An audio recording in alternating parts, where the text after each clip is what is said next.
y'all were on a streak last year, playing great. The quarterback gets hurt, right? And I forced myself to watch the end of that game and wanted to turn it off.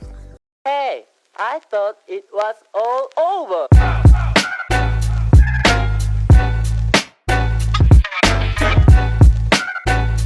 NBC brought us some heat in September. It was Christian McCaffrey reacting to the 49ers trade, to the philosophy of Kyle Shanahan, and so much more.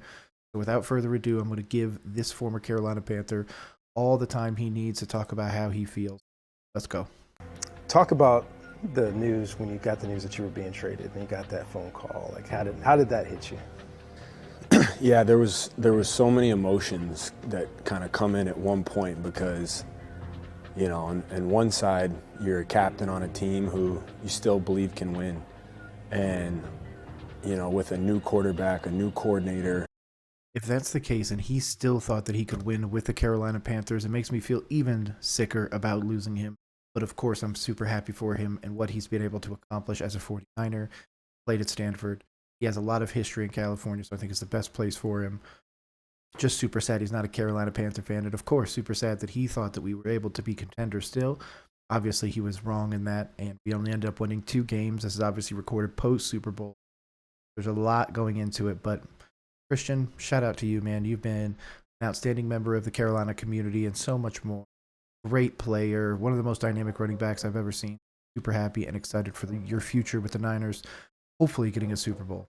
New pieces all over the place, kind of going through a little bit of growing pains. You're in a city that you built a home in and you feel like it's home, and so there's the emotion of you're going to miss your dogs. Then there's the emotion of I don't have time to have that emotion because, you know, play Sunday, you know, and I got to get the playbook down. And so I got to move on and wipe that from my head. And man, just look at his eyes as he's reacting to all this, how it's kind of darting around. He seems very upset that he's no longer in Carolina. I think he expected to be in Carolina a very long time, even longer than he was. I feel bad for him, man. He committed to us. He gave us so much to be excited for. And unfortunately, with the ownership and management, Christian McCaffrey was shipped out for basically pennies on the dollar. But obviously, it was for the betterment of him. So for that part, I'm okay with.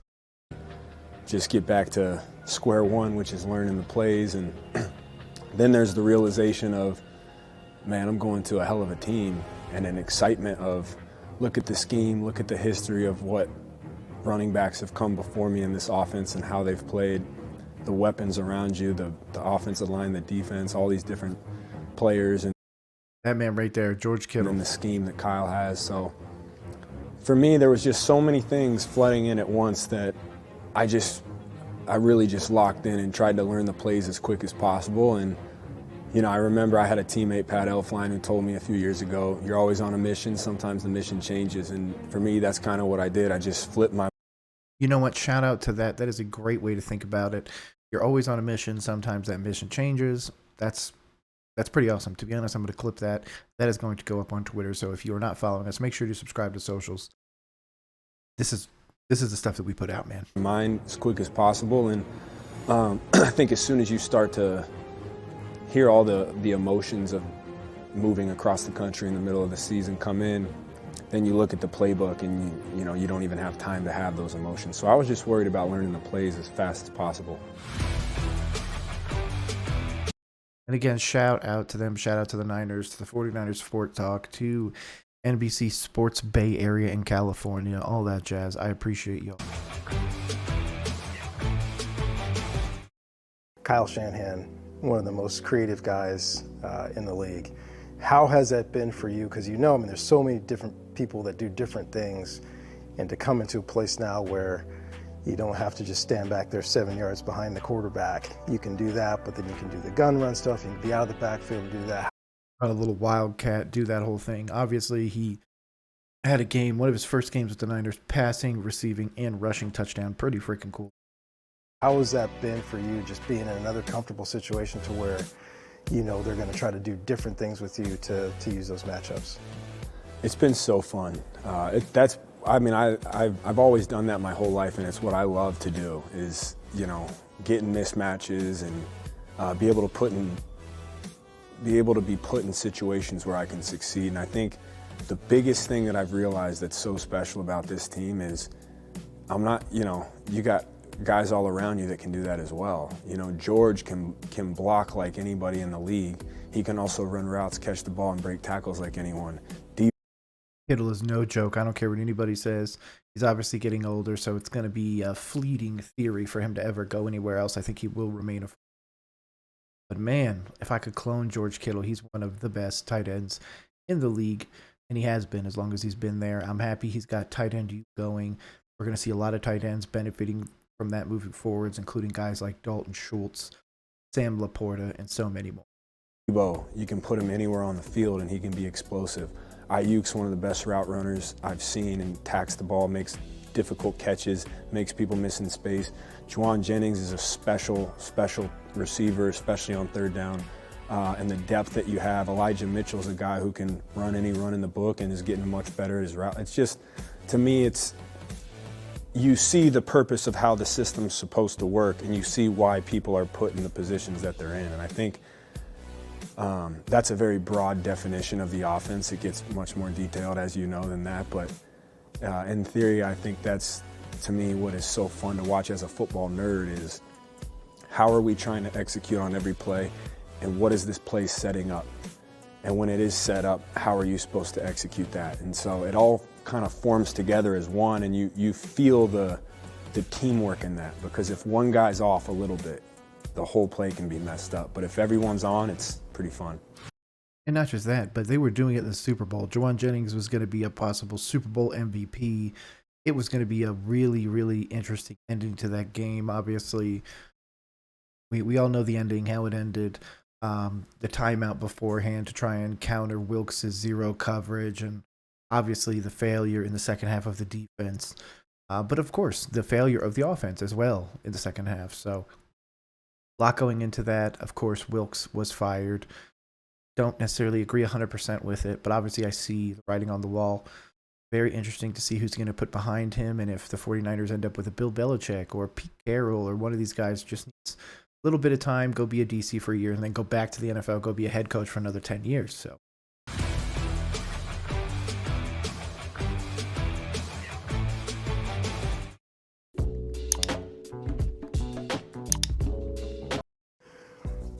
Y'all were on a streak last year, playing great. The quarterback gets hurt, right? And I forced myself to watch the end of that game and wanted to turn it off, right? Because I felt what you were feeling like. It's the worst feeling in the world to feel like you don't have a chance, right? You just want a chance to be out there and go out there and play. Purdy gets his head around, looks left, ball got hit, up in the air, and it is a dive. Hassan Reddick got him from the backside and tipped the ball straight up in the air. former Panther Reddick got that sack. Got the hit, I mean. It basically ripped up his elbow. So Purdy has been taken out of the game. So now, with the scheme and the personnel and the versatility that you have on both sides of the ball, how much motivation do you guys have right now from the end, the way that year ended, combined with the excitement for what you could possibly do going forward, right? Nothing's guaranteed, but the combination of, so I always say, like, great teams, it's not just about the personnel, it's about the mentality, and sometimes the mentality is born from difficult situations. So people say, forget about the bad stuff. I said, no, remember the bad stuff, you know? So the combination of fuel and excitement, talk about that mixture for you and the team right now going into this offseason. Going to be an interesting one. The Niners are going to retool. The rumors that they're still going to go after a quarterback, even though they're going to continually utilize Purdy. Christian's obviously going to be there. There's going to be a lot of change on the defensive side, in my opinion, a lot of change on the offensive side as well.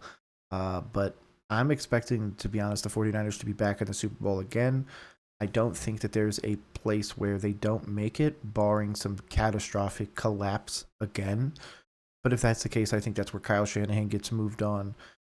But again, that's also a big if, and I don't think that that's what happens. I don't think you fire a coach that's been to multiple conference championships and Super Bowls consecutively. So, I think Kyle's going to be there as long as Kyle wants to be there, in my opinion. As long as he's got Christian, he's going to have, the creme de la creme of opportunity. So yeah, I would say the sense of urgency is at an all-time high. You can feel it in everything, not just practices, but in the weight room. You can feel it in the meeting room. You can feel that it's, you know, yes, we're starting from scratch, and each season is a new season, and you replace different players, and you have to add guys here and there. exactly what I was just saying, man. I mean, it's really hard to go back to Super Bowls. Obviously, three-peating is a whole separate thing if the Chiefs are able to do that. So, but the culture feels set, and I think to your point, the most important thing in football is execution. But it's very difficult to execute if the culture's not there. And so when that is there, now you can focus on making plays. You can focus on doing your job at a high level. And and he does, man. Be honest. I tell my wife this all the time. She's not a sports fan. I'm trying to get her into it, guys. I'm just trying to, she's a Ravens fan. She's not a Carolina Panthers fan. She's not even a Niners fan. Those Ravens are deadly. And I was very surprised to see them get bounced. But, I mean, when I'm trying to explain stuff to her, I'm like, man, Christian was literally fantasy running back one for the longest time. He was one of the best running backs in the league. Him, Dalvin Cook, and a few other guys. And obviously Derrick Henry, Nick Chubb. There was a bunch. But then he, has injury history. He was in Carolina, so he had a different thing. And then as soon as he becomes the 49ers running back, he becomes prohibitive running back number one. So much so that when I was originally drafting my 50 fantasy leagues, which if you don't know, I do 50 fantasy leagues every year for the NFL, Christian was my number one. He's the one that I wanted. And when I finally got the first pick in my big paid league, you know what I did? I had to go pee, and I accidentally auto-drafted Justin Jefferson. So I even missed out on this man when I was calling, his shot basically before the season even started. So I'm excited. Again, I'm a Panthers homer. I'm going to side with my Panthers a little bit, but he's one of the ones where I don't really need to inject my fandom into it. He is one of the best regardless of whatever jersey he puts on. So that's there, you start to get better and you start to make these big strides. And we treat each year like a new year, but that'll definitely stick there. You want that, you want to, like you said, you want to remember that and know that, this is what we did last year. We have a chance if we play well, and then all you need is a chance.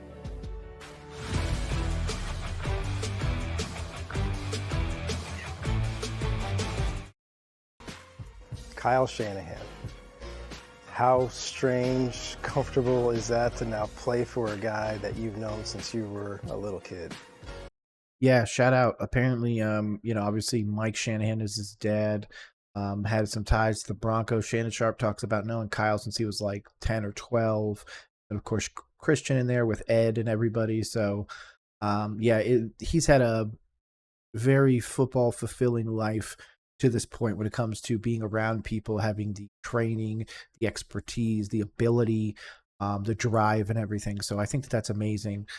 And yeah, like you said, he's been around it for a very, very long time. Him, Mike, Kyle, obviously his dad, Ed, and all that. So yeah, I get the question a lot. And I think, it's we both grew up with our dads kind of being, big deals in Denver. And,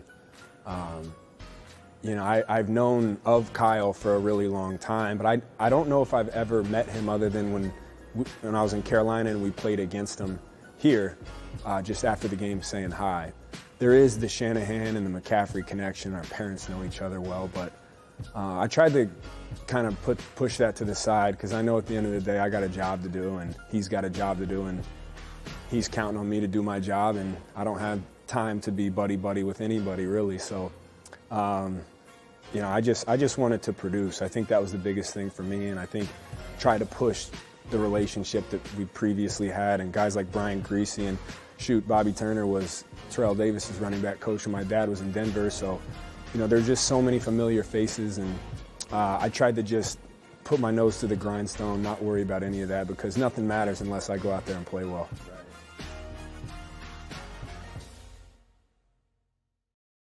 Okay. I'm pretty sure this is the end of the video. It does look like it. Shout out to the Niners. Shout out to NBC and everybody like that. Christian McCaffrey, like I said, I'm a Carolina Panthers guy. Love them to death. Christian McCaffrey is one of my favorite players that I've ever seen on the team. And as I continue to move forward, I'm going to continue to root for him. He is in a rarefied air when it comes to opportunity, especially with the 49ers, with how good they are, how stacked they are in defense. Kyle Shanahan's amazing offensive mind. I think they're truly just missing that quarterback. I've heard rumors they're going to go get Kirk Cousins. I've heard rumors they're going to go get Justin Fields or make some blockbuster trade. But until that happens, I'm just going to have to rely on rooting for Christian McCaffrey to hopefully will the 49ers to a Super Bowl.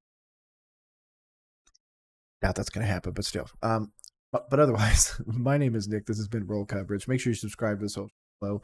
I appreciate you rolling with us, and hopefully you enjoy the rest of the day. Peace.